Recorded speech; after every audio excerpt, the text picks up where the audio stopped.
dengan satu tujuan dan satu langkah, menjunjung panggilan Allah dan kasih-Nya. Dengan doa dan karya meski ada tantangan, jadi gereja misioner itu visi kami. Dengan langkah tegap penuh dedikasi, iman yang teguh, hidup berserah padanya.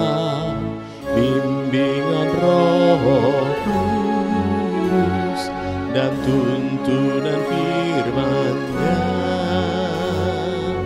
berbaris utuh, bersatu teguh, terpujilah Tuhan.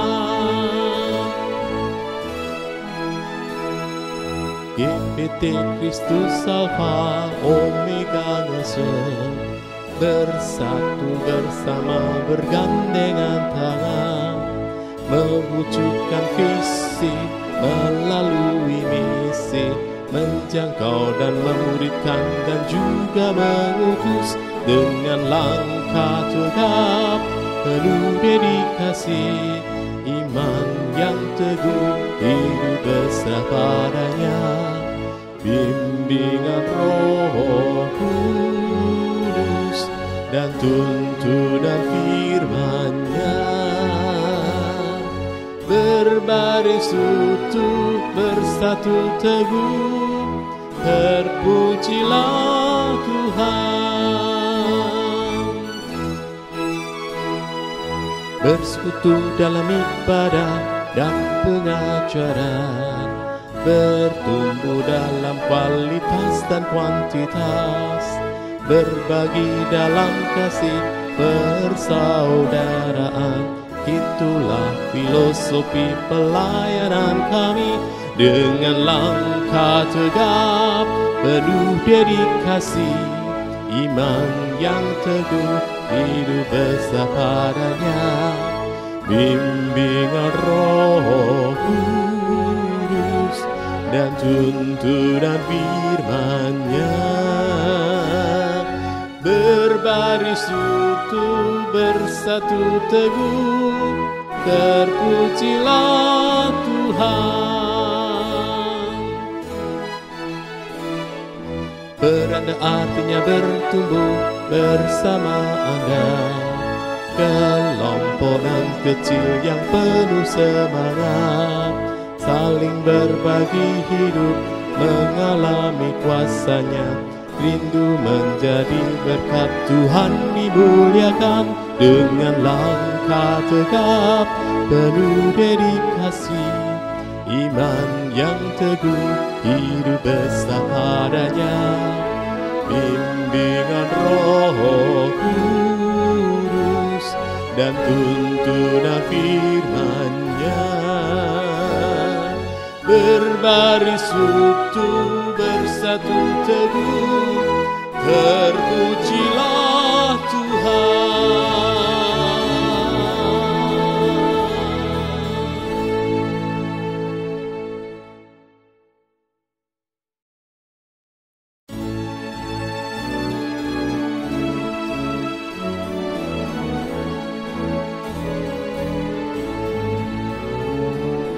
Dengan satu tujuan dan satu langkah, menjunjung panggilan Allah dan kasih-Nya. Dengan doa dan karya meski ada tantangan, jadi gereja misioner itu visi kami. Dengan langkah tegap penuh dedikasi, iman yang teguh, hidup berserah padanya. Bimbingan Roh Kudus dan tuntunan firman-Nya, berbaris utuh, bersatu teguh, terpujilah Tuhan. GPT Kristus Alfa Omega ngesel, bersatu bersama bergandengan tangan, mewujudkan visi melalui misi, menjangkau dan memuridkan dan juga mengutus dengan langkah tegap penuh dedikasi, iman yang teguh, hidup berserah padanya, bimbingan Roh Kudus dan tuntunan firman-Nya. Berbaris utuh, bersatu teguh, terpujilah Tuhan. Bersekutu dalam ibadah dan pengajaran, bertumbuh dalam kualitas dan kuantitas, berbagi dalam kasih persaudaraan. Itulah filosofi pelayanan kami, dengan langkah tegap penuh dedikasi, iman yang teguh, hidup bersama padanya, bimbingan Roh Kudus dan tuntunan firman-Nya. Berbaris utuh, bersatu teguh, terpujilah Tuhan.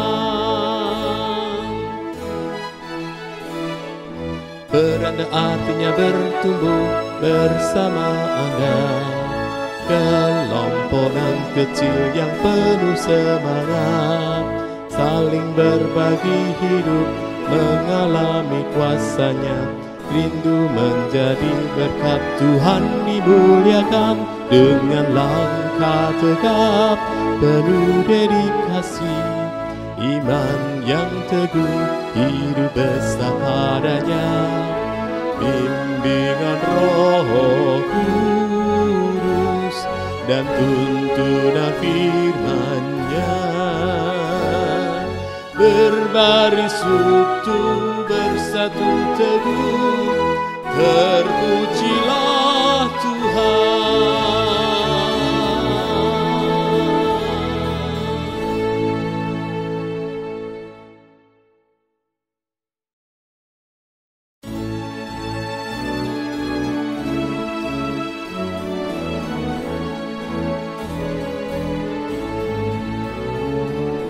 Dengan satu tujuan dan satu langkah, menjunjung panggilan Allah dan kasih-Nya, dengan doa dan karya meski ada tantangan. Jadi gereja misioner itu visi kami, dengan langkah tegap penuh dedikasi, iman yang teguh, hidup berserah padanya, bimbingan Roh Kudus dan tuntunan firman-Nya. Berbaris utuh, bersatu teguh, terpujilah Tuhan. GPT Kristus Alfa Omega ngesel, bersatu bersama bergandengan tangan, mewujudkan visi melalui misi, menjangkau dan memuridkan dan juga mengutus dengan langkah tegap penuh dedikasi, iman yang teguh, hidup bersama padanya, bimbingan Roh Kudus dan tuntunan firman-Nya. Berbaris utuh, bersatu teguh, terpujilah Tuhan. Bersekutu dalam ibadah dan pengajaran, bertumbuh dalam kualitas dan kuantitas, berbagi dalam kasih persaudaraan. Itulah filosofi pelayanan kami, dengan langkah tegap penuh dedikasi, iman yang teguh, hidup bersama padanya, bimbingan Roh Kudus dan tuntunan firman-Nya. Berbaris utuh bersatu teguh, terpujilah Tuhan. Beranda artinya bertumbuh bersama Anda, kelompokan kecil yang penuh semangat, saling berbagi hidup, mengalami kuasa-Nya, rindu menjadi berkat. Tuhan dimuliakan dengan langkah tegap, penuh dedikasi, iman yang teguh, hidup besar padanya. Bimbingan Roh Kudus dan tuntunan firman-Nya. Berbaris utuh bersatu teguh, terpujilah Tuhan.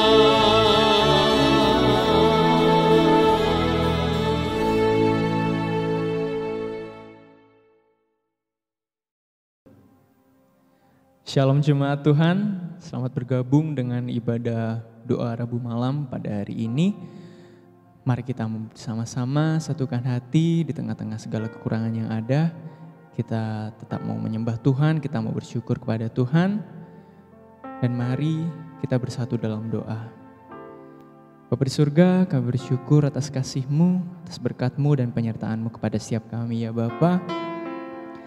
Bahwa kami boleh ada sebagaimana kami ada sekarang Tuhan. Kami boleh mengikuti ibadah ini walaupun secara online. Tapi kami tetap bersyukur atas kasih-Mu ya Bapa. Karena tanpa kasih-Mu semua hal di dalam hidup kami ini tidak akan pernah terjadi ya Tuhan. Dan Tuhan pada malam hari ini kami bersama-sama satukan hati. Kami mau bawa rasa syukur kami hingga pergumulan setiap kami Tuhan, karena kepadamu lah kami akan berseru, daripadamu lah kekuatan kami ya Tuhan. Dan inilah doa kami ya Bapa, inilah hati kami persembahkan sepenuhnya kepadamu Tuhan. Terima kasih Tuhan, terima kasih. Kami siap memulai ibadah kami di dalam nama Tuhan Yesus Kristus. Haleluya, amin. Mari kita mau angkat pujian ini. Ajarku mengerti segala rencana-Mu Tuhan.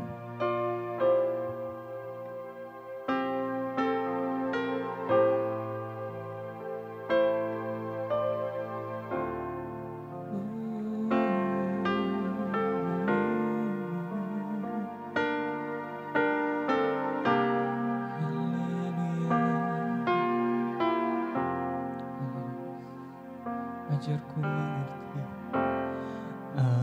Ajarku mengerti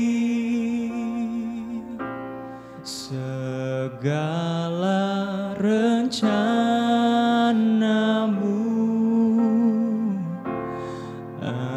Ajarku berserah hanya padamu.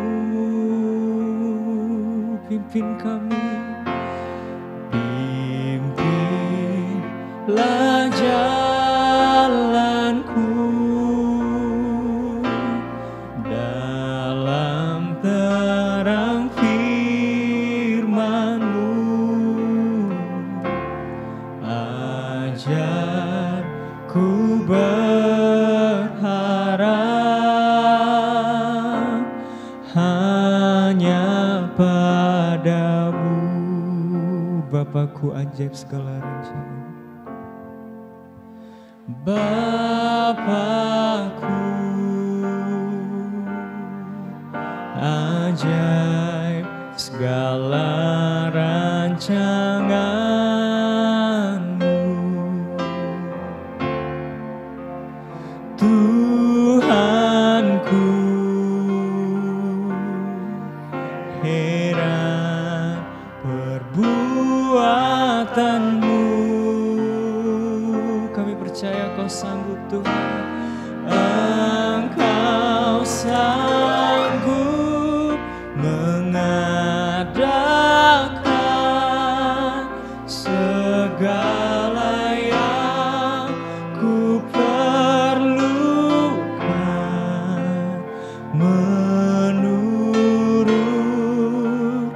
kehendak-Mu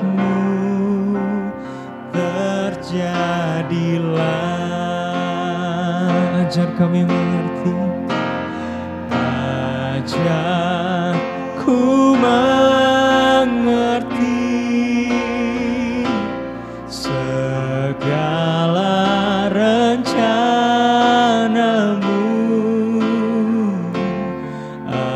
Ajarku berserah hanya padamu Tuhan. Pimpinlah jalanku dalam terang firman-Mu. Ajarku berharap hanya padamu. Ajarku mengerti, ajarku mengerti segala rencana-Mu. Ajarku berserah hanya padamu. Pimpin kami, pimpinlah jalanku dalam terang firman-Mu. Ajarku berserah hanya padamu. Bapakku, ajar segala rencana-Mu. Bapakku, ajaib segala rancangan-Mu.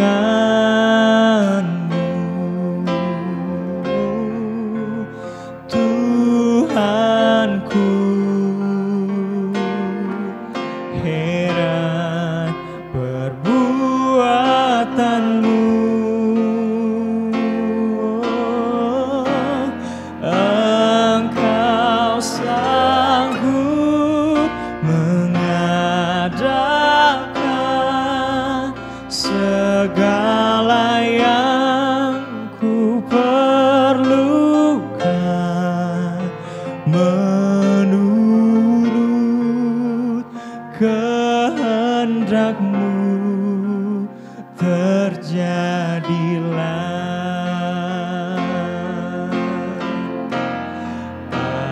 Ajarku mengerti segala rencana-Mu.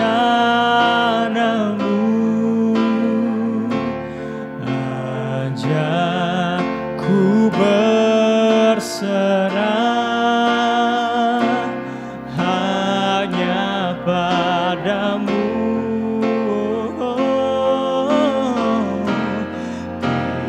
Pimpinlah jalanku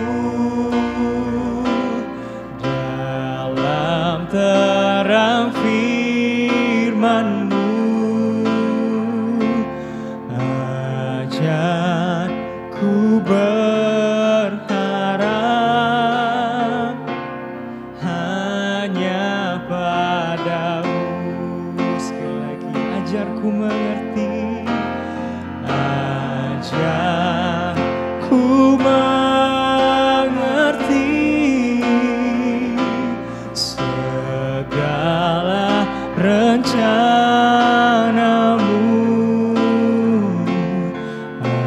Ajarku berserah hanya padamu.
saya serahkan kepada hamba-Nya. Mari kita berdoa.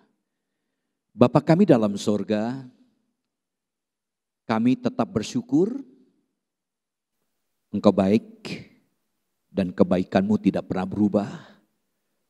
Engkau selalu ada beserta dengan kami. Terima kasih buat kesempatan kami untuk masuk ke dalam hadirat-Mu lewat pujian, dan sebentar kami akan mendengarkan firman-Mu. Biar Kau ambil bagian mengurapi kami, memberkati setiap kami, terutama hamba-Mu yang terbatas ini. Biar Kau pakai menjadi alat-Mu untuk menyampaikan pesan-Mu Tuhan. Terima kasih, kami bersyukur, kami serahkan sepenuhnya pemberitaan firman-Mu. Dalam nama-Mu Tuhan Yesus kami berdoa. Haleluya. Amin. Shalom, puji Tuhan. Bapak Ibu Saudaraku, doa saya dan harapan saya semuanya kita baik-baik dan sehat. Kalau toh ada gangguan kesehatan, kita tetap optimis dan Tuhan pasti memelihara kita dan tidak pernah meninggalkan kita. Puji Tuhan. Saudara, tema kita adalah haruskah saya bingung? Kita akui persoalan, masalah yang terjadi bisa bikin hati kita bingung. Dan kesempatan ini kita akan belajar. Saudara yang saya kasih dalam Tuhan Yesus Kristus, bingung. Siapa yang tidak pernah mengalami yang namanya bingung atau kebingungan? Saudara, bingung atau dalam istilah medis disebut dengan disorientasi. Itu merupakan kondisi di mana seseorang menjadi tidak dapat berpikir jernih oleh karena problem. Ya, jadi kacau pikirannya. Ditambah dengan perasaan gelisah. Nah saudara, kebingungan itu dapat menyebabkan terjadinya suatu penyakit. Baik menyangkut kondisi psikologis kejiwaan atau juga karena kondisi tubuh dalam keadaan sakit. Saudara, kita akan baca dalam Mazmur 31 ayat 23, pengalaman Daud. Mazmur 31 ayat 23 mengatakan demikian. Aku menyangka dalam kebingunganku, aku telah terbuang dari hadapan matamu. Tetapi sesungguhnya engkau mendengarkan suara permohonanku ketika aku berteriak kepadamu minta tolong. Daud seorang yang luar biasa. Dia diurapi Tuhan, dipilih oleh Tuhan secara spesial. Dan dia meyakini Tuhan tidak jauh dari dia. Dan dia percaya bahwa Tuhan sudah menetapkan dia menjadi seorang raja. Berarti Tuhan pasti menolong dia. Tapi dalam faktanya perjalanan hidupnya dia, dari ayat ini kita bisa melihat. Dia juga pernah mengalami yang namanya kebingungan. Nah saudaraku yang saya kasih, kebingungan itu bisa memunculkan prasangka, dugaan-dugaan. Tadi dikatakan aku menyangka dalam kebingunganku. Jadi dalam kebingungan Daud menyangka apa sangkaannya. Dikatakan dalam ayat tadi, aku telah terbuang dari hadapan matamu. Dia merasa terbuang. Dia merasa Allah meninggalkan dia. Dia merasa Allah jauh dari dia. Dan penyebabnya adalah kebingungan. Jadi kita melihat di sini saudaraku bahwa kebingungan itu bisa berarti dalam keadaan bingung, gugup, atau tidak tahu arah, tidak tahu jalan dan sebagainya. Bisa juga berarti kehilangan akal, kekacauan hati atau pikiran. Nah saudara, bingung berarti hilang akal, tidak tahu apa yang harus dilakukan. Tidak tahu arah, tidak tahu jalan, gugup, tidak karuan, bahkan merasa bodoh, maaf atau tolol, merasa kurang jelas tentang sesuatu atau kurang mengerti. Nah, kalau kita melihat dalam teks bahasa Ibraninya, kata kebingungan dari kata kafas. Kafas artinya terburu-buru, melarikan diri, bergegas, takut, membuat, tergesa-gesa, menjauh, gemetar.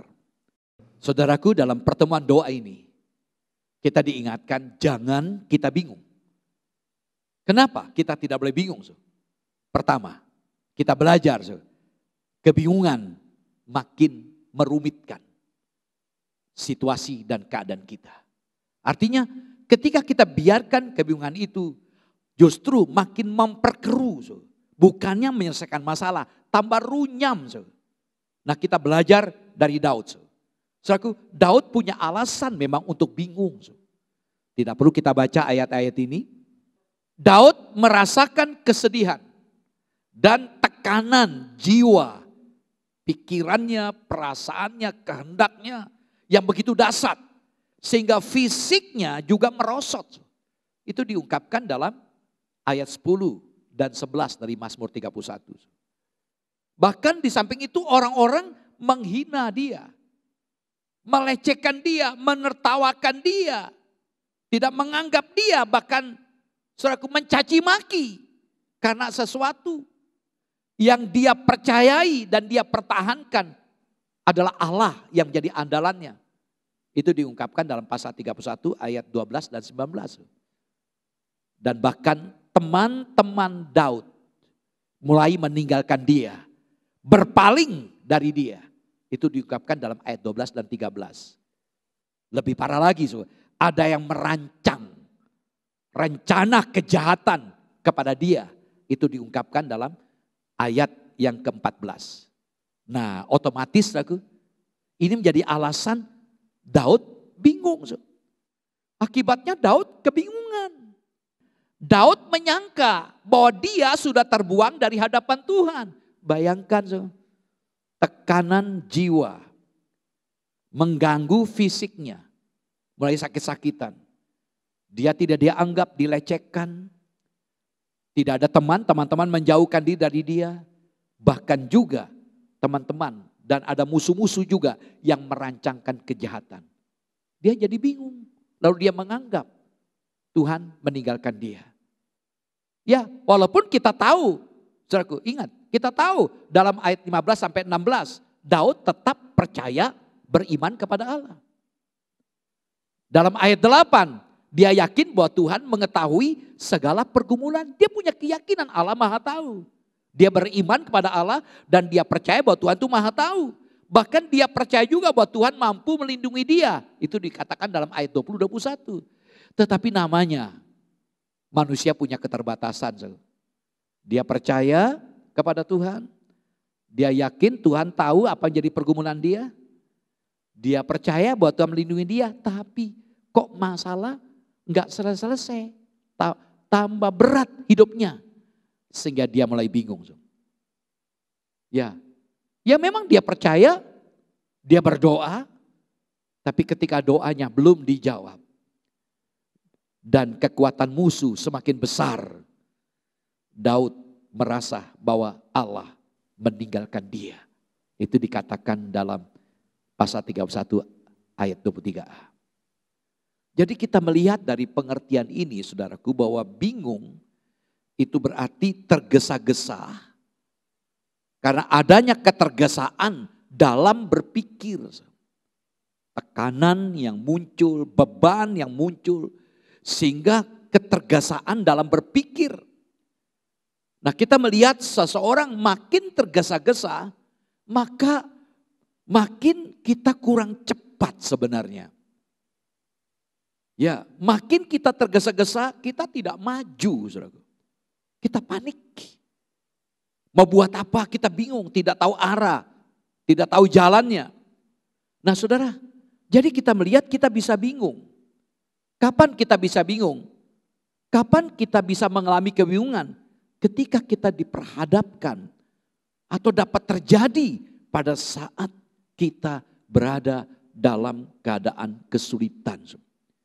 Kesulitan yang begitu menghimpit kita. Seperti yang sekarang ini kita alami akibat COVID, ruang lingkup gerak kita semuanya dibatasi. Di satu sisi kita percaya bahwa COVID itu ada. Sisi yang lain kita juga menyadari ya keberadaan COVID tidak nampak, tapi tiba-tiba terserang. Dan muncul ketakutan sehingga kita tidak bisa begitu bebas.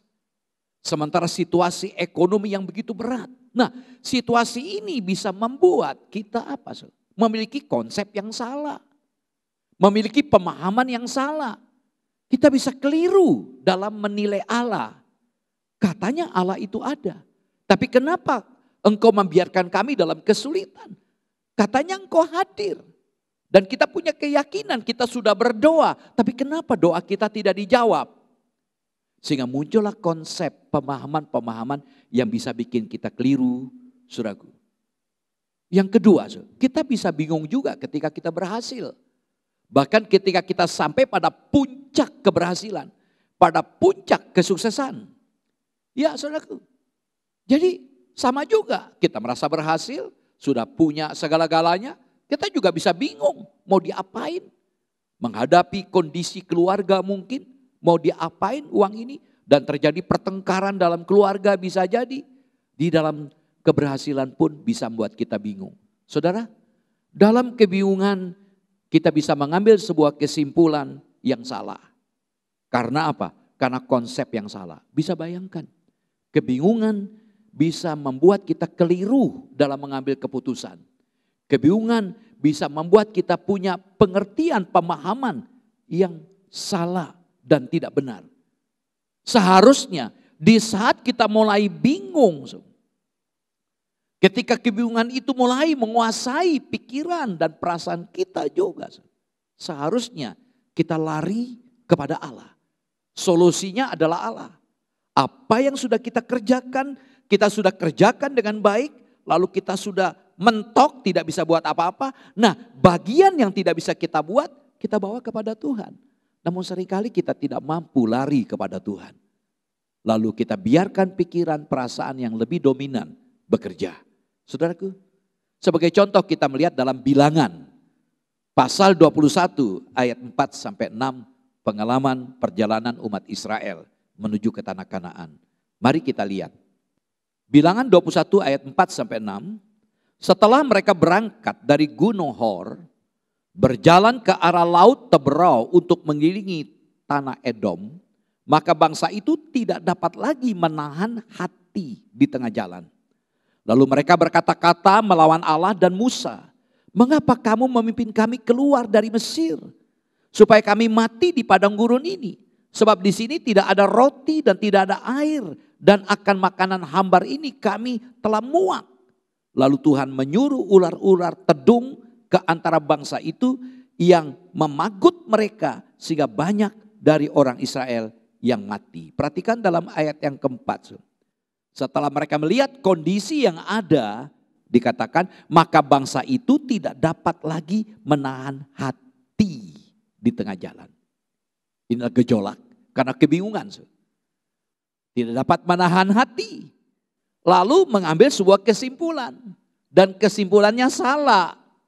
Akhirnya dalam ayat yang kelima dikatakan mereka berkata-kata melawan Allah dan Musa.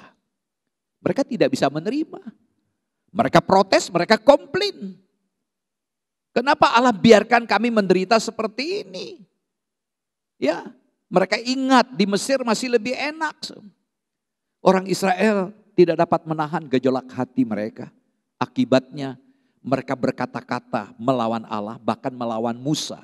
Mereka protes, mereka menyalahkan Musa. Contoh lagi dalam Nehemia 4 ayat 10 di mana Nehemia menggerakkan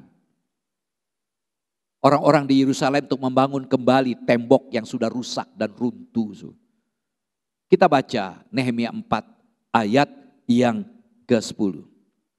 Berkatalah orang Yehuda, kekuatan para pengangkat sudah merosot dan puing masih sangat banyak. Tak sanggup kami membangun kembali tembok ini. Sudah berjalan dengan baik. Ya, Dalam pasal 3 seluruh komponen masyarakat mengambil bagian masing-masing sesuai dengan kemampuan mereka. Lalu ada serangan, ada ejekan, mereka tidak tahan. Lalu yang terjadi dalam ayat 10 ini dikatakan kekuatan para pengangkat sudah merosot dan puing masih sangat banyak. Tak sanggup kami membangun kembali tembok ini. Melihat kesulitan, mereka mulai tidak bersemangat. Mereka merasa tidak sanggup. Menyadari bahwa kekuatan mereka terbatas. Sementara pekerjaan belum selesai, tidak kunjung selesai. Akibatnya mereka berkata menyerah, kami tidak sanggup. Ya saudaraku, ini sebagai contoh. Nah saudara, Mazmur 46 ayat yang kedua. Allah itu bagi kita tempat perlindungan dan kekuatan. Sebagai penolong dalam kesesakan sangat terbukti. Amin. Perhatikan. Ungkapan kesesakan. Ya memang bagian ini menarik kalau kita khotbahkan. Tapi saya cuma kutip sebagai referensi saja. Next time saya akan jabarkan, jelaskan kenapa. Ya, menulis ayat ini. Nah saudaraku, dikatakan sebagai penolong dalam kesesakan sangat terbukti. Perhatikan kata kesesakan. Dalam teks bahasa Ibrani kata kesesakan itu dari kata zarah. Zarah. Itu artinya dibatasi. Artinya diikat dalam tempat yang sempit, terbatas dan menyesakkan. Nah kita bisa bayangkan seseorang dibatasi geraknya, diikat, ya, ditempatkan di tempat yang sempit dan menyesakkan. Itulah gambaran penderitaan yang dialami. Saudaraku, kita melihat dari ayat ini bagaimana kondisi seseorang dalam kesesakan. Tadi kita melihat bangsa Israel tidak dapat menahan hatinya. Sehingga mereka menyalahkan Tuhan, menyalahkan Musa. Lalu zaman Nehemia mereka merasa tidak sanggup membangun tembok itu. Karena urusannya apa? Ini dasarnya adalah kebingungan.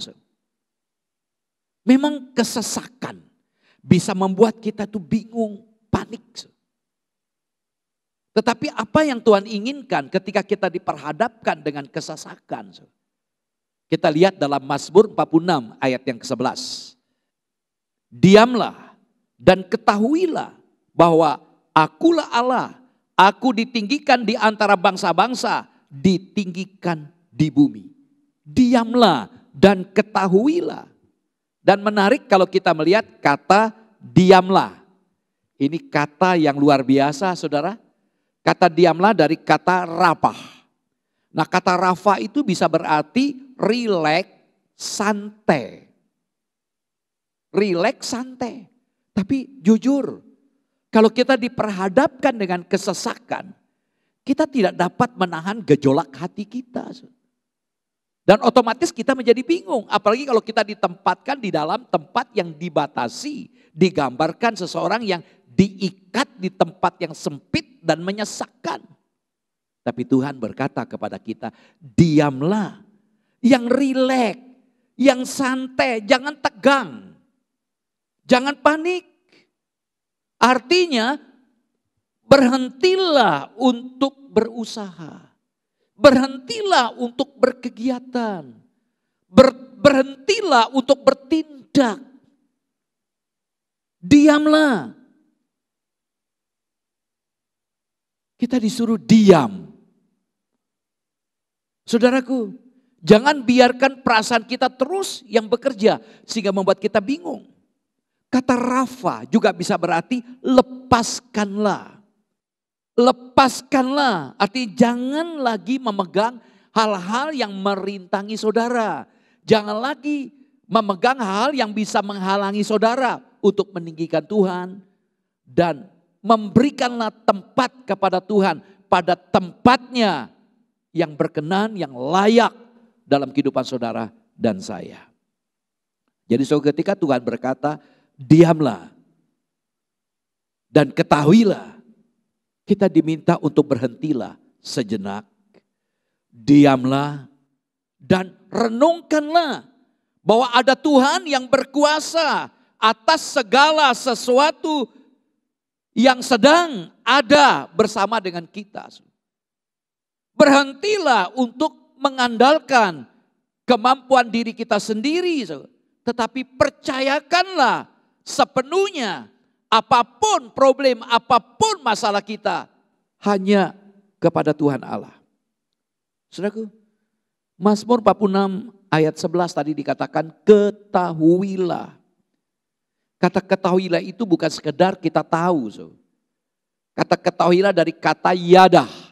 Nah, kata yadah seringkali digunakan untuk kata hubungan relasi yang intim antara suami istri. Misalnya dalam Kejadian, Adam bersetubuh dengan istrinya. Nah, kata bersetubuh itu digunakan dengan kata yada. Sama dengan kata Yunani, yaitu kata ginosko. Dalam Lukas pasal 1, ketika malaikat Gabriel berkata, Maria, engkau akan melahirkan seorang anak. Lalu Maria protes, bagaimana mungkin aku bisa punya anak? Karena aku belum bersuami. Nah, kata belum bersuami dalam teks Yunaninya, aku belum kenal laki-laki. Mungkin pakai bahasa lain, aku belum diapa-apain oleh pacarku, tunanganku. Jadi kata yada itu bukan sekedar tahu. Kata yada itu berarti mengenal. Ada proses pengalaman. Mengenal Tuhan. Ada proses pengalaman yang kita bangun bersama dengan Tuhan. Saudaraku, jadi ketika firman Tuhan berkata diamlah dan ketahuilah. Dari firman Tuhan ini kita diminta untuk diam. Di saat kita sudah terpojok, di saat sudah kita terjepit, tidak bisa buat apa-apa. Kita mulai kebingungan. Ingat, jangan biarkan kebingungan itu menguasai pikiran kita. Kita diminta diam dan ketahuilah. Kita perlu mengenal siapa itu Allah yang mengadakan pemusnahan di bumi ini, yang punya kuasa. Ketika kita di dalam kondisi yang kering, kita tetap diminta tetap optimis. Jangan pernah ragu-ragu dengan mengingat siapakah itu Tuhan Allah. Jadi kalau kita ingat siapa Allah, kita tidak perlu bingung. Serahkanlah kepada Allah. Kembali ke Mazmur 46 ayat yang kedua. Dikatakan demikian. Allah itu bagi kita tempat perlindungan dan kekuatan sebagai penolong dalam kesesakan sangat terbukti. Allah tempat perlindungan dan kekuatan. Sebagai penolong dalam kesesakan sangat-sangat terbukti. Nah, jadi kenapa kita enggak nyerahkan kepada Allah? Sebagai penolong dalam kesesakan sangat terbukti. Dan ayat inilah yang membuat Martin Luther membuat gubahan lagu syair yang dibuat dari ayat ini dengan judul Allah jadi benteng kukuh. Kenapa demikian? Martin Luther juga sempat mengalami perasaan goyah. Dia seorang reformator yang ingin membangkitkan pembaruan untuk gereja. Karena gereja sudah salah melangkah. Dan Martin Luther, saudaraku, tidak disenangi, dimusuhin, bahkan ingin dibunuh. Namun ayat ini, pada saat dia sedang berada dalam masa-masa yang sukar itu, akibat dia protes di gereja Wittenberg dengan mencantumkan 95 dalil yang dia pakukan di pintu gereja Wittenberg. Dia diancam mau dibunuh, dia menghindar. Tetapi ayat ini menggugah hatinya untuk tetap kuat.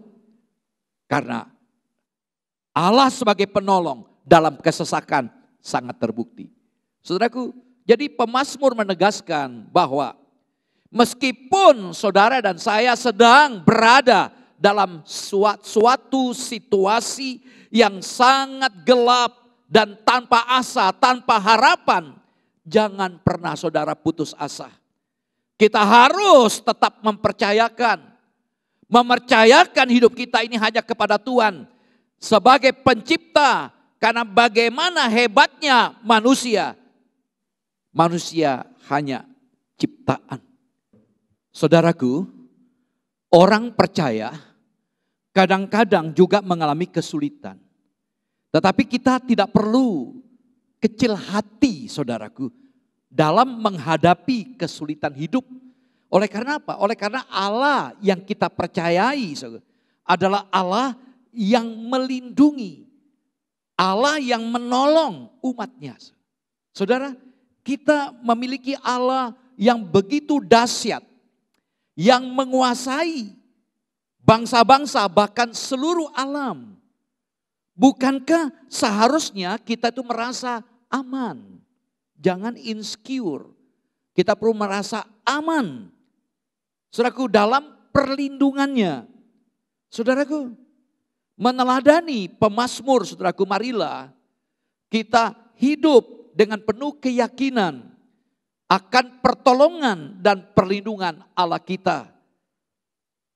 Karena Allah kita adalah Allah yang tak terkalahkan. Saudaraku, pengakuan pasti dengan iman yang kokoh bahwa Allah itu bagi kita tempat perlindungan. Ini merupakan jaminan kokoh bagi harapan-harapan hidup dan masa depan. Bahwa kita boleh berjuang dengan segala kemampuan yang kita miliki dan daya upaya kita. Dan bila kita lemah, Allah ada untuk menopang, untuk menolong saudara dan saya. Kita tidak akan pernah ditinggalkan sendiri oleh Tuhan Allah kita yang maha setia. Dia adalah pelindung yang terpercaya, penjaga yang tidak perlu diragukan, dan pemelihara sejati yang bisa kita jadikan andalan hidup kita ini, saudaraku. Puji Tuhan. Saudara, karena sebagai penolong dalam kesesakan sangat terbukti. Ini adalah pengakuan iman yang didasarkan atas pengalaman-pengalaman yang nyata, pengalaman-pengalaman yang konkret, yang diangkat menjadi kesaksian hidup.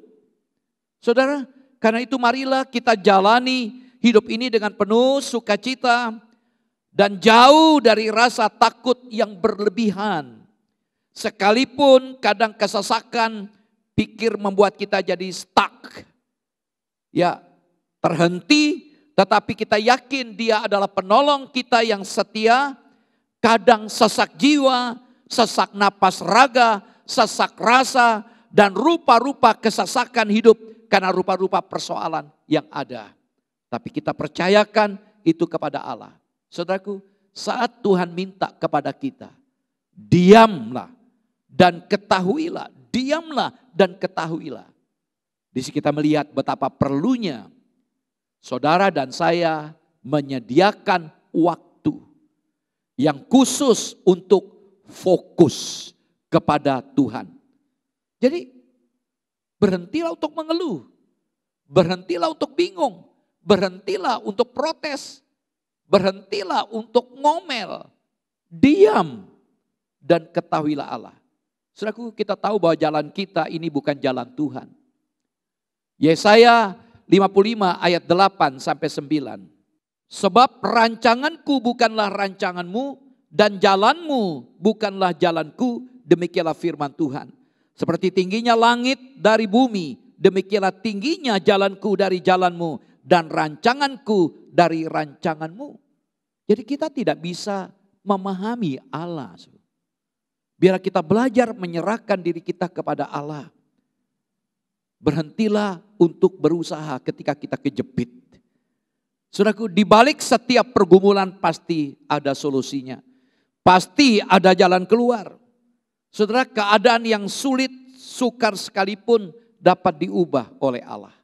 Persoalan itu merupakan proses yang harus kita hadapi. Yang jelas dan pasti kita sudah menang. Bahkan kita lebih daripada pemenang. Roma pasal 8 ayat 37. Tuhan Yesus sudah memberikan kemenangan lewat pengorbanannya di atas kayu salib. Karena itu sebagai orang yang sudah menang, jangan kita kalah oleh karena masalah. Biarlah ini menjadi proses untuk menuju pada kemenangan yang lebih lagi. Saudaraku, ratapan pasal 3 ayat 22 sampai 26. Menarik untuk kita renungkan. Tak berkesudahan kasih setia Tuhan, tak habis-habisnya rahmatnya, selalu baru tiap pagi, besar kesetiaanmu. Tuhan adalah bagianku, kata jiwaku. Oleh sebab itu aku berharap kepadanya. Tuhan adalah baik bagi orang yang berharap kepadanya, bagi jiwa yang mencari Dia.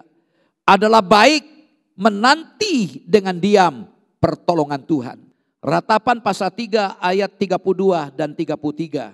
Karena waktu Ia mendatangkan susah, Ia juga menyayangi menurut kebesaran kasih setianya. Karena tidak dengan rela hati Ia menindas dan merisaukan anak-anak manusia. Puji Tuhan. Saudaraku, biarlah kita belajar ya, di saat kita mulai bingung, di saat kita mulai gelisah, ya kita percaya. Jangan biarkan kebingungan itu. Karena kebingungan itu bikin memperkeruh, merumitkan. Ya, saudaraku, jadi bisa memperkeruh lagi. Hati kita tidak bisa tahan. Gejolak, kita marah, kita protes. Kita belajar dari firman Tuhan. Kasih setia Tuhan, perhatian Tuhan luar biasa untuk kita. Saudaraku, dikatakan tadi dalam Ratapan pasal 3 ayat 22, tak berkesudahan kasih setia Tuhan, tak habis-habis rahmatnya. Nah, kalau kita tahu hal ini, ketika kita bingung, ya datanglah kepada Allah.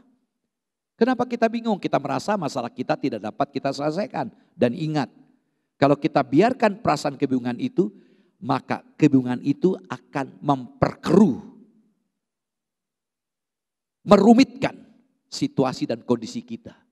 Yang kedua, kita belajar, Tuhan tidak pernah membuang umatnya. Kita lihat kembali dalam Mazmur 31 ayat 23. Dikatakan, aku menyangka dalam kebingunganku, aku telah terbuang dari hadapan matamu. Aku menyangka dalam kebingunganku, aku telah terbuang dari hadapan matamu. Jadi orang yang bingung bisa menghasilkan prasangka. Orang yang bingung bisa menduga-duga. Dalam hal ini pemazmur, dia bingung. Akhirnya dia menyimpulkan bahwa Allah tidak perhatian dia. Allah tidak perhatikan dia, Allah tidak peduli. Allah biarkan dia sendirian. Dan seringkali perasaan itu juga muncul dalam diri kita. Ketika masalah itu datang, kita merasa Tuhan tidak memperhatikan kita. Tuhan membuang kita. Apakah benar demikian? Yohanes pasal 6 ayat 37. Semua yang diberikan Bapa kepadaku akan datang kepadaku. Dan barang siapa datang kepadaku, ia tidak akan kubuang. Jadi kalau kita percaya kepada Tuhan, kita tidak akan mungkin dibuang. Ya, lihat ayat 39. Yohanes 6 ayat 39. Dan inilah kehendak Dia yang telah mengutus aku, yaitu supaya dari semua yang telah diberikannya kepadaku, jangan ada yang hilang, tetapi semuanya kubangkitkan pada akhir zaman. Ayat ini menjelaskan pada kita, Allah tidak pernah membuang kita, justru Allah mengharapkan jangan sampai ada dari kita yang hilang. Kenapa demikian? Allah kita adalah Allah yang setia, Allah yang dapat diandalkan, Allah yang dapat dipercaya. Nah, kita lihat pernyataan Paulus dalam 2 Timotius pasal 2 ayat yang ke-13. Jika kita tidak setia, Dia tetap setia. Karena Dia tidak dapat menyangkal dirinya. Perhatikan. Kita bisa jadi tidak setia kepada Allah. Kita bisa jadi jauh dari Allah. Tetapi Allah tetap setia kepada saudara dan saya. Kenapa demikian? Dalam ayat 13b. Karena Dia, Allah tidak dapat menyangkali dirinya. Dia Allah yang tidak berubah. Allah yang tetap konsisten, Dia setia. Karena itu Dia tetap setia. Dan ini menggugah kita untuk menyadari hakikat keberadaan kita, status kita. Di saat kita bingung, ingat Allah tetap memperhatikan kita. Dia setia kepada saudara dan saya. Kita lihat sebagai contoh dalam Kisah Rasul pasal 9 ayat 13 sampai 16, pengalaman Paulus. Jawab Ananias, Tuhan, dari banyak orang telah kudengar tentang orang itu. Betapa banyaknya kejahatan yang dilakukannya terhadap orang-orang kudus-Mu di Yerusalem. Dan ia datang kemari dengan kuasa penuh dari imam-imam kepala untuk menangkap semua orang yang memanggil nama-Mu. Tetapi firman Tuhan kepadanya, pergilah, sebab orang ini adalah alat pilihan bagiku untuk memberitakan namaku kepada bangsa-bangsa lain, serta raja-raja dan orang-orang Israel. Aku sendiri akan menunjukkan kepadanya betapa banyak penderitaan yang harus ia tanggung oleh karena namaku. Saudaraku, kita melihat inilah panggilan Saulus yang kemudian disebut Paulus. Paulus dengan berapi-api, dengan semangat, dengan surat rekomendasi dari pejabat untuk menganiaya orang Kristen. Dia kejar orang-orang Kristen. Tapi di Damsik Tuhan menyatakan dirinya. Sehingga dia tidak bisa berkutik, dibikin buta. Tidak melihat, dan Tuhan berbicara kepada dia. Di situ dia bertobat, Tuhan panggil dia. Lalu Tuhan minta Ananias untuk memfollow up, membimbing. Dan Ananias mempersoalkan. Artinya apa? Ananias tidak percaya. Karena Saulus punya niat yang tidak baik terhadap orang Kristen. Lalu Tuhan menjelaskan. Dan Tuhan punya rencana. Saudaraku, bahkan disebutkan rencananya, rencana yang penuh dengan pergumulan. Ketika Saulus atau Paulus dalam menjalankan panggilan hidupnya. Saudaraku, Paulus dan rencana Allah baginya dinyatakan kepada Ananias. Saudaraku, kita melihat di sini Tuhan tahu memilih orang-orang dan Tuhan tahu juga mengerjakan orang-orang. Kalau begitu, kalau kita tahu bahwa Tuhan tahu dalam segala hal rencananya bagi saudara dan saya, kenapa kita harus bingung? Enggak perlulah kita menyimpulkan Allah membuang kita, Allah tidak menganggap kita. Allah tetap jadikan saudara dan saya sebagai anak-anaknya. Yang paling penting, sadarilah Allah itu setia. Dia dapat dipercaya, dapat diandalkan. Yang ketiga, kita belajar di sini, kita memiliki sarana untuk menyampaikan kebingungan kita. Jadi ketika kita bingung, ada sarananya. Ada solusinya. Karena kita diminta jangan bingung. Di saat kita bingung, ingat ada sarananya. Ada tempat menyalurkan kebingungan kita.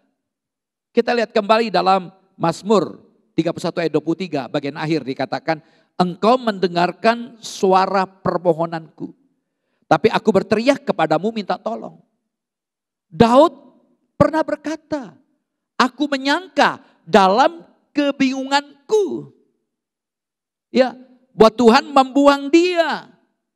Tapi dalam ayat ini, tetapi engkau mendengarkan suara permohonanku. Jadi Daud tidak membiarkan perasaan bingung itu menguasai pikiran dan hatinya. Di saat bingung itu mulai menguasai dia, dia lari kepada Allah. Dan inilah pelajaran bagi kita. Mengapa kita perlu berdoa? Karena kita sadar kita tidak mampu, kita punya keterbatasan. Daud memberikan contoh saat dia mulai dikuasai kebingungan, dia mencari Tuhan. Dia menyampaikan apa yang dia bingungkan itu kepada Allah dan Allah dengar. Tuhan Yesus adalah teladan yang luar biasa kalau kita melihat. Di tengah-tengah kesibukannya pagi-pagi benar, dia berdoa, bertemu dengan Bapa. Di tengah-tengah pelayanan dia berikan waktu untuk berdoa. Malam dia berdoa, tengah malam dia berdoa. Dan yang paling menarik saat dia harus bergumul di Getsemani, untuk keputusan yang dia ambil, mati di atas kayu salib.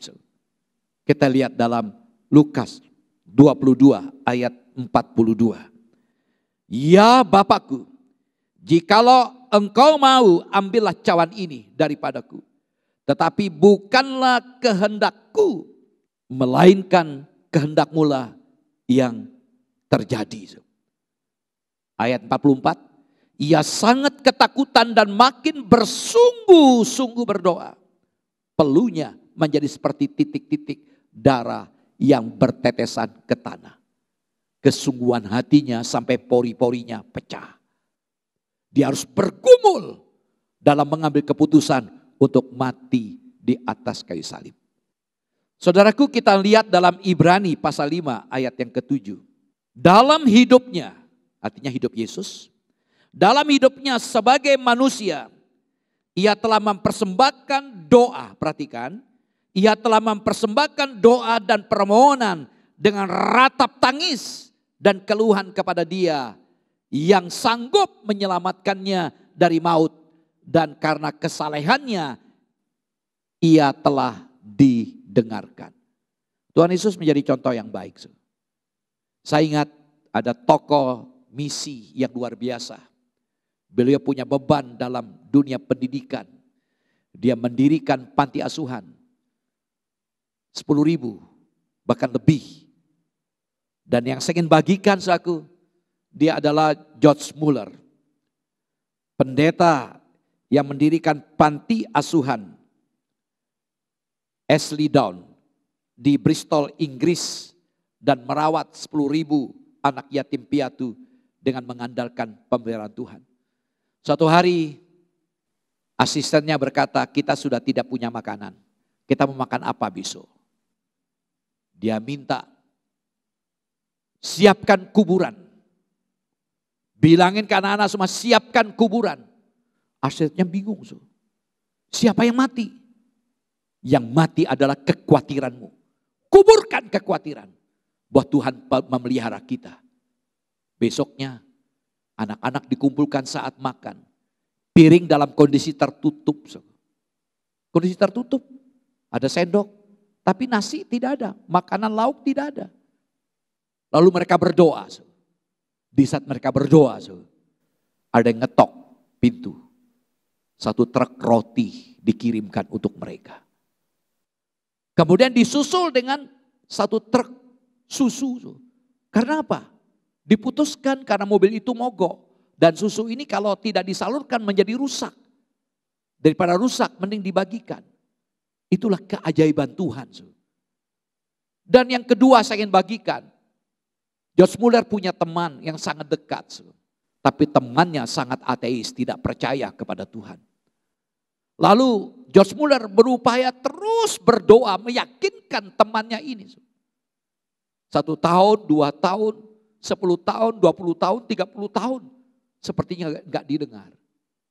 Lalu 38 tahun kemudian ketika jasad George Muller diletakkan di peti mati, seorang bapak memberikan sambutan. Hari ini aku mengambil keputusan untuk percaya kepada Yesus. Saya tahu teman saya almarhum George Muller mendoakan saya, meyakinkan saya. Dan hari ini saya mengambil keputusan.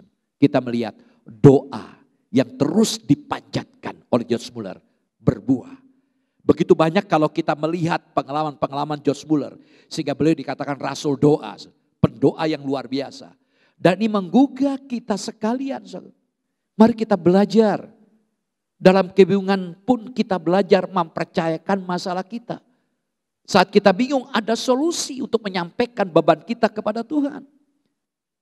Yesaya 40 ayat 30 dan 31. Demikian firman Tuhan. Orang-orang muda menjadi lelah dan lesu. Dan teruna-teruna jatuh tersandung. Tetapi orang-orang yang menanti-nantikan Tuhan mendapatkan kekuatan baru. Mereka seumpama raja wali yang naik terbang dengan kekuatan sayapnya. Mereka berlari dan tidak menjadi lesu. Mereka berjalan dan tidak menjadi lelah. Puji Tuhan. Saudaraku, ayat ini menjelaskan pada kita ayat 30. Laki-laki, pria-pria teruna sangat kuat di waktu muda. Namun setelah itu rapuh. Ini menjelaskan kita ini terbatas. Kita ini terbatas. Sangat terbatas. Kekuatan kita tidak bisa lebih. Karena itu mari kita belajar menanti-nantikan Tuhan. Saudaraku, kata menanti dari kata kafah. Kata kafa artinya mengikat diri, ikat bersama. Menarik, mengikat diri. Jadi menantikan Tuhan berarti mengikat diri dengan Tuhan. Sehingga mendapatkan kekuatan baru. Gambarannya apa? Paku. Paku itu kecil. Paku yang kecil ini, kalau dipakukan, ditancapkan di tembok yang kuat. Paku yang kecil ini, paku yang enteng dan ringan ini, ketika menyatu dengan tembok yang kuat, mampu dibebani oleh benda yang jauh lebih besar dan jauh lebih berat. Ini menggambarkan pada kita. Ketika kita mengikat diri dengan Tuhan, maka kita akan menjadi kuat. Karena itu nantikan Tuhan. Artinya menanti dengan penuh keyakinan. Menanti dengan penuh kepastian. Saudara, kita punya keyakinan karena kita menanti dalam Tuhan. Tekanan yang menjadi objek penantian di sini adalah Tuhan. Bukan situasinya, bukan kondisinya, bukan sebuah objek dari dunia ini. Siapa Tuhan kita sehingga kita bisa menanti dengan penuh keyakinan? Saudaraku, iman seseorang mungkin saja diuji ketika dia berada dalam keadaan yang terburuk, ketika dia berada dalam keadaan yang tersulit. Apakah kita akan tetap percaya kepada Allah atau justru kita meninggalkannya? Memilih tetap percaya kepada Tuhan Allah pada saat kita tidak melihat pertolongannya bukanlah hal yang mudah, sulit memang. Di depan masalah, ke belakang masalah, kiri kanan masalah, begitu berat, sulit. Sehingga kita bisa berprasangka Tuhan meninggalkan kita, Tuhan tidak peduli dengan kita. Dan kita belajar, percayakanlah kepada Allah. Sebab memilih untuk percaya kepada Allah pun tidak berarti akan melepaskan kita dari berbagai penderitaan. Sebaliknya saudaraku yang saya kasih, apakah berpaling dari Allah akan menjadikan semuanya lebih baik? Dengarkan. Ketika kita merasa tidak terjawab doa kita, lalu kita berpaling, kita jauh dari Allah, bukannya tambah baik, tambah kisru, tambah jatuh dan banyak hal yang tidak enak. Ini pengalaman sudah banyak saya lihat. Saudaraku, ya jadi ketika kita berpaling, bukan tambah lebih baik. Tidak mungkin berubah menjadi baik, tidak mungkin. Tidak ada kebaikan dan pertolongan yang sejati di luar Tuhan Allah. Karena pertolongan Tuhan tidak datang terlambat. Pada waktu yang tepat dia akan menunjukkan kasih-Nya dengan cara yang ajaib. Saat kita berpikir bahwa kita sendirian, maka ketahuilah bahwa sesungguhnya Tuhan mendengarkan semua seruan doa saudara. Tuhan mendengarkan semua permohonan saudara dan saya. Dan Dia akan menjawab sesuai dengan waktu dan caranya. Bukan caranya kita, bukan waktunya kita. Saudaraku, iman dan percaya pada Allah itu merupakan kunci untuk menanggapi, untuk meresponi berbagai kesulitan persoalan yang sedang kita hadapi. Karena itu ketika kita menghadapi berbagai macam kesulitan, mintalah, mohonlah kepada Allah untuk mengajarkan pada kita berdoa demikian. Bapa, ke dalam tangan-Mu kuserahkan masalahku. Ke dalam tangan-Mu, seperti Tuhan Yesus berdoa, kuserahkan nyawaku. Saudaraku, mungkin saat ini kita sedang menghadapi berbagai macam masalah. Masalah yang bertubi-tubi. Dan kita sulit melihat apa yang ada di depan kita. Di tengah segala ketidakpastian, kebingungan, kekacauan. Satu hal yang pasti saudaraku. Mereka yang berada di dalam Tuhan, berada di dalam tangan Allah yang luar biasa. Puji Tuhan, saya akan tutup dengan 2 ayat. Yesaya 30 ayat 15. Sebab beginilah firman Tuhan Allah yang Maha Kudus Allah Israel. Dengan bertobat dan tinggal diam kamu akan diselamatkan. Dalam tinggal tenang dan percaya terletak kekuatanmu, tetapi kamu enggan. Perhatikan ayat ini ya. Dalam tinggal tenang dan percaya terletak kekuatanmu. Jadi kalau kita ingin kuat, kita perlu tenang dan percaya. Jangan bingung ya. Yang kedua, Yesaya 32 ayat 17. Di mana ada kebenaran, di situ akan tumbuh damai sejahtera. Dan akibatnya kebenaran ialah ketenangan dan ketentraman untuk selama-lamanya. Kebenaran yang ada itu membuat kita tenang. Saudaraku, damai sejahtera tumbuh sebagai efek atau dampak dari kebenaran. Dan itu bukan hanya untuk sementara, yang bersifat temporer, tetapi selamanya. Jadi saudaraku, jelas bahwa damai sejahtera akan menjadi milik dari setiap orang percaya yang melakukan apa yang benar, mematuhi dan melaksanakan ketetapan-ketetapan Tuhan dengan sepenuh hati. Sungguh-sungguh tidak pilih-pilih. Puji Tuhan. Hari ini kita belajar, saudaraku, jangan bingung. Kenapa? Karena kebingungan makin merumitkan atau memperkeruh situasi dan keadaan kita. Jangan bingung. Yang kedua, Tuhan tidak pernah membuang anak-anaknya. Yang ketiga, jangan bingung. Kita memiliki sarana untuk menyampaikan kebingungan kita. Mari kita berdoa. Bapa, terima kasih buat firman-Mu. Terima kasih Engkau sudah mengajar kepada kami untuk menyerahkan segala masalah kami. Sehingga kami tidak membiarkan perasaan kebingungan kami menguasai kami. Kami sadar saat kami bingung justru akan memperkeruh masalah kami. Kami sadar saat kami bingung, kami tetap anak-anak-Mu. Engkau tidak pernah membuang kami. Kami sadar saat kami bingung, kami punya sarana untuk mengatasi masalah kebingungan kami. Terjemahkan terus firman-Mu ini. Hamba-Mu sudah berhenti berbicara. Engkau ambil bagian lewat kuasa Roh Kudus-Mu untuk meneguhkan setiap kami, anak-anak-Mu yang sudah mendengarkan firman-Mu. Berkati seluruh kekasih kami, jemaat-Mu yang sudah mendengarkan firman-Mu. Engkau berkati dengan kekuatan dari Allah. Biarlah kebenaran-Mu senantiasa menguasai kami. Karena ketika kami hidup dalam kebenaran, maka ada ketenangan, ada kekuatan yang Tuhan berikan kepada kami. Terima kasih Bapa.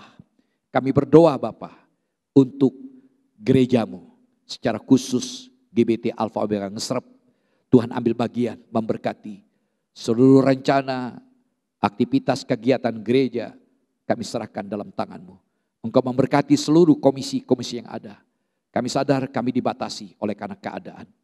Tuhan, mampukan setiap anggota pengurus gereja, sehingga mereka mampu bersinergi untuk menjalankan tugas dan tanggung jawab mereka dalam menjalankan pelayanan mereka. Terima kasih Bapak.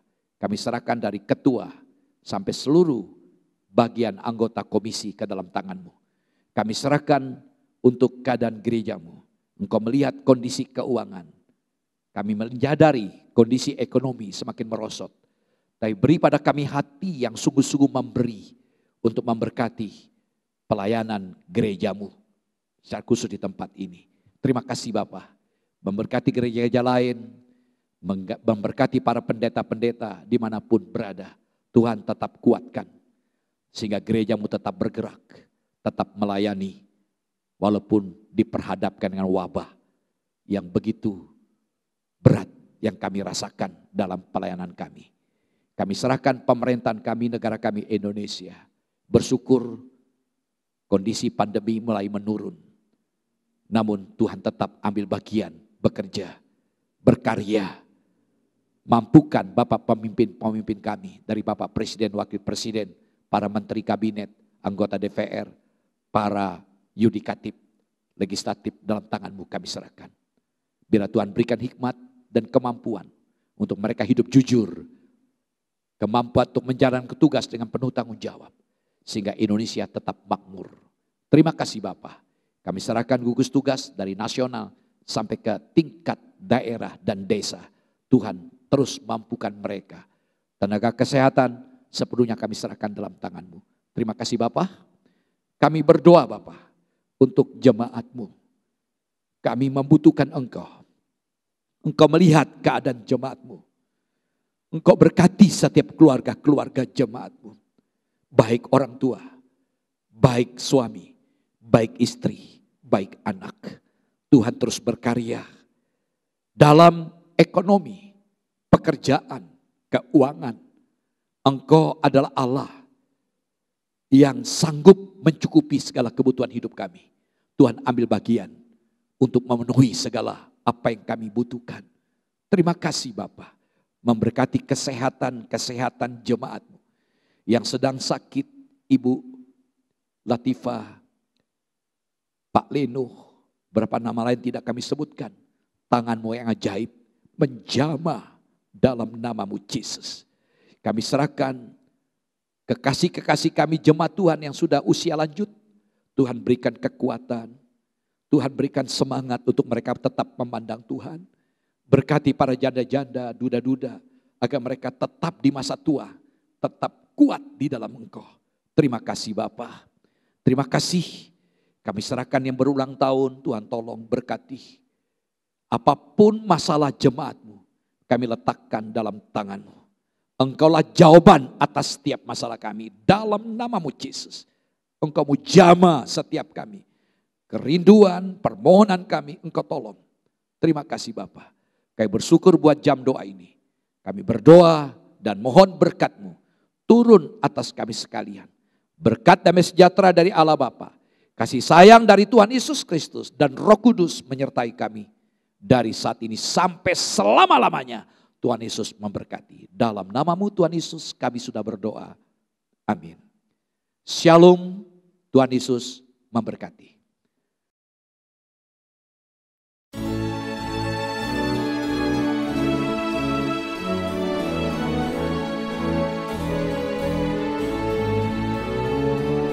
Dengan satu tujuan dan satu langkah, menjunjung panggilan Allah dan kasih-Nya.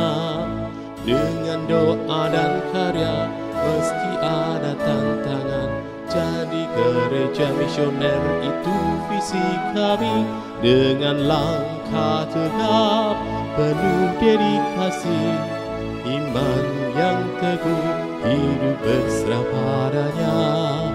Bimbingan Roh Kudus dan tuntunan firman-Nya, berbaris utuh bersatu teguh, terpujilah Tuhan.